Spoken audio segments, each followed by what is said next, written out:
हाय बच्चों, कैसे हो आप सभी लोग और आपके एग्ज़ाम की तैयारी कैसी चल रही है। उम्मीद करता हूँ आपके एग्ज़ाम की तैयारी अच्छी चल रही होगी और आप लोग बहुत मस्त होंगे। दोस्तों, आज हम लोग जो डिस्कस करने जा रहे हैं टॉपिक, उसका नाम है लिंग्विस्टिक्स। ठीक है, मतलब कि व्हाट इज़ लिंग्विस्टिक, लिंग्विस्टिक क्या होता है। ठीक है, चलो जल्दी दोस्तों जल्दी जल्दी स्टार्ट करते हैं, ज़्यादा टाइम ना वेस्ट करते हुए। दोस्तों, जो लिंग्विस्टिक होती है वो दो शब्दों से मिलकर बनी होती है। ठीक है, पहला होता है लिंग्वा, लिंग्वा मतलब होता है टंग, और दूसरा होता है स्टिक्स, स्टिक्स मतलब क्या होता है नॉलेज और साइंस। मतलब कि जो ये टंग है, टंग को हम लोग क्या बोलते हैं, और जुबान। ठीक है, जुबान। और नॉलेज एंड साइंस मतलब क्या हो गया, नॉलेज मतलब जानकारी या फिर साइंस। ठीक है, मतलब कि जो जुबान की साइंस है या फिर जुबान का जो नॉलेज है उसको हम लोग क्या बोलते हैं, लिंग्विस्टिक्स बोलते हैं। ठीक है, मतलब इसको हम लोग अगर दोनों को जोड़ के देखा जाए, मतलब दोनों शब्दों को जोड़ के हम लोग देखें तो इसका मतलब होता है scientific study of the language. मतलब कि किसी भी लैंग्वेज की साइंटिफिक स्टडी करना ही लिंग्विस्टिक्स होती है। ठीक है, इतना समझ में आ गया।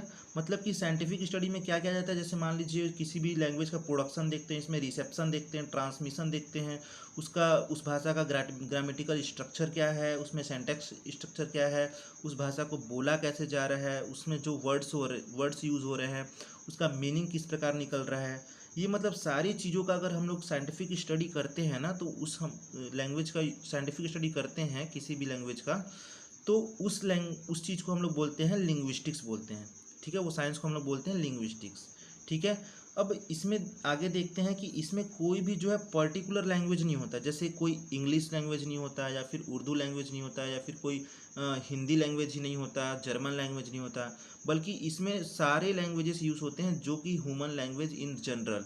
मतलब क्या होता है कि जो ह्यूमंस जनरल जो दिनचर्या में या फिर कम्युनिकेशन में यूज़ करते हैं, उन सभी भाषाओं का इसमें साइंटिफिक स्टडी किया जाता है। ठीक है, इसमें कोई भी particular language English, Hindi, Sanskrit, कुछ भी इसी प्रकार का नहीं होता है। ठीक है, आगे देखते हैं इसमें क्या इंक्लूड होता है। इसमें किसी भी लैंग्वेज को डिस्क्राइब किया जाता है एंड एनालिसिस किया जाता है। इसका मतलब कि किस भाषा को कैसे टाइप का बोला जा रहा है, इसका ह्यूमन बींग्स के लिए क्या रोल है, इसका क्या फंक्शन है। ठीक है, इसका स्ट्रक्चर कैसा है, इसका ट्रांसमिशन कैसा है, इसमें नाउन कहाँ पे यूज़ हो रहे हैं, प्रोनाउन कहाँ पे यूज़ हो रहे हैं, वर्ब को कैसे यूज़ किया जा रहा है, एडवर्ब को कैसे यूज़ किया जा रहा है, जो प्रीपोजिशन है वो कहाँ पे इसमें यूज़ हो रहे हैं। ये सारी चीज़ें इसमें देखा जाता है। सेंटेंस जो है वो कोहेरेंट है कि नहीं है, इसमें मतलब ना सारी चीज़ों का प्रॉपर एनालाइज किया जाता है एंड उसके बाद इसको डिस्क्राइब किया जाता है।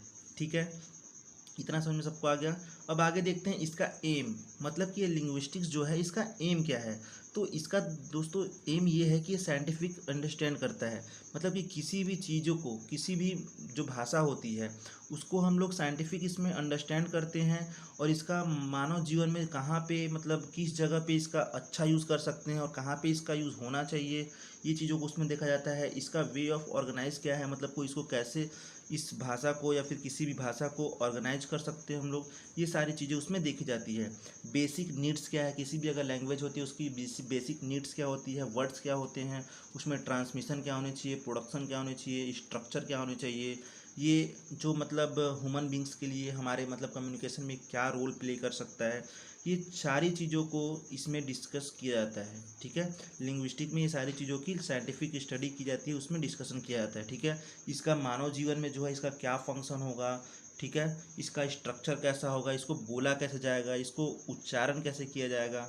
ठीक है, इसका ट्रांसमिशन कैसे होगा, जो वर्ड्स हैं वो प्रोड्यूस कैसे किए जाएंगे, ये सारी चीज़ों का प्रॉपर इसमें एनालिसिस किया जाता है, प्रॉपर डिस्क्राइब किया जाता है। यही इस लिंग्विस्टिक्स का एम होता है।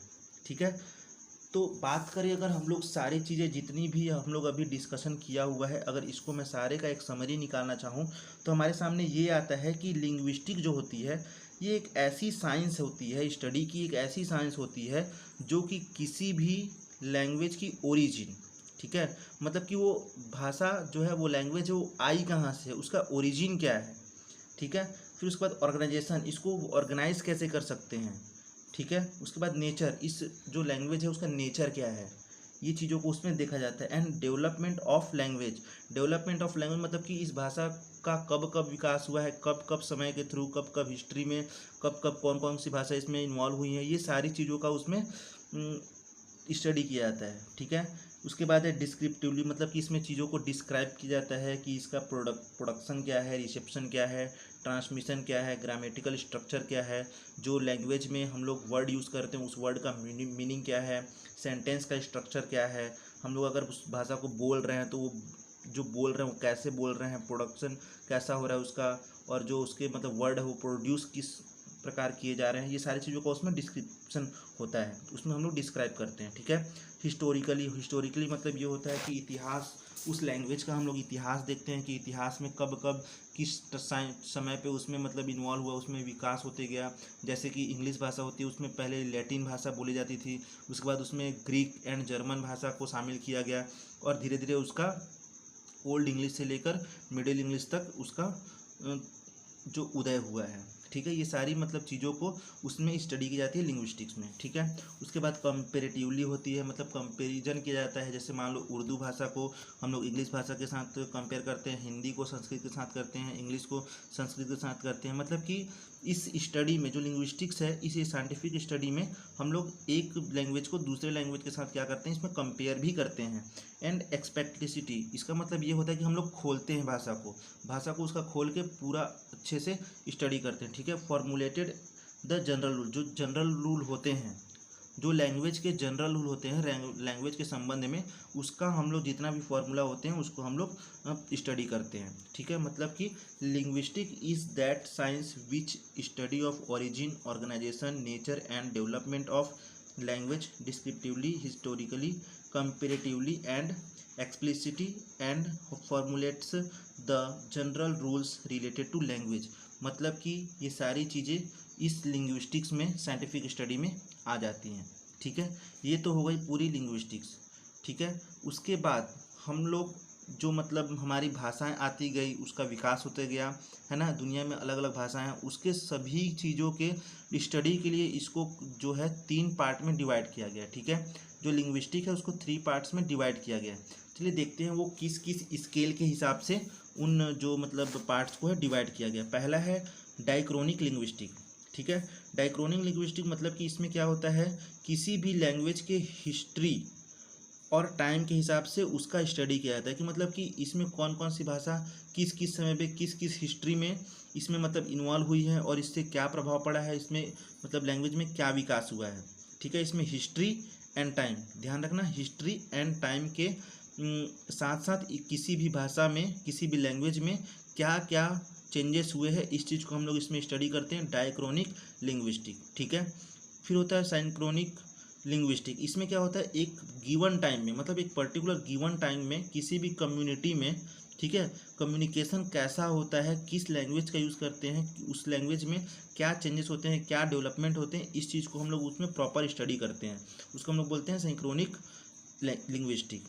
ठीक है। नेक्स्ट होता है, लास्ट होता है कंपेरेटिव लिंग्विस्टिक। कंपेरेटिव लिंग्विस्टिक मतलब क्या होता है कि हम लोग उस मतलब स्टडी में किसी भी 2 लैंग्वेज को कंपेयर करते हैं। जैसे इंग्लिश को उर्दू के साथ करते हैं, उर्दू को हिंदी के साथ करते हैं, है ना, उर्दू को संस्कृत के साथ करते हैं।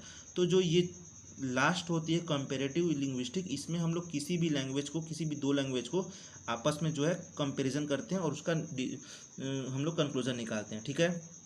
तो मैं एक बार फिर से रिपीट कर देता हूँ, जो डायक्रोनिक लिंग्विस्टिक होती है वो हिस्ट्री एंड जो टाइम है उसके साथ रिलेटेड होती है कि किसी भी लैंग्वेज में कितना कितना गैप आया है, कितना कितना उसमें डेवलपमेंट आया है, हिस्ट्री एंड टाइम के साथ। ठीक है। नेक्स्ट है सिंक्रोनिक लिंग्विस्टिक, मतलब कि गिवन टाइम, कोई भी टाइम उसमें पर्टिकुलर गिवन टाइम होता है, गिवन मतलब ईयर होता है कि इस इतने से इतने ईयर के बीच में किसी भी कम्युनिटी में कितना कितना मतलब उसमें गैप आया है, उसमें डेवलपमेंट हुए हैं, क्या चेंजेस हुए हैं, कितना इफेक्ट पड़ा है, ये सारी चीज़ों को उसमें देखा जाता है। और लास्ट होता है कंपेरेटिव लिंग्विस्टिक। इस मतलब ये है कि 2 लैंग्वेज को, किसी भी 2 लैंग्वेज को एग्जांपल लेते हैं हम लोग, इंग्लिश उर्दू, ठीक है, या फिर हिंदी उर्दू, या फिर इंग्लिश संस्कृत, ये दो लैंग्वेज को क्या करते हैं, उसमें कंपेरिजन करते हैं। तो ये उसकी स्टडी कहलाती है कंपेरेटिव लिंग्विस्टिक। ठीक है।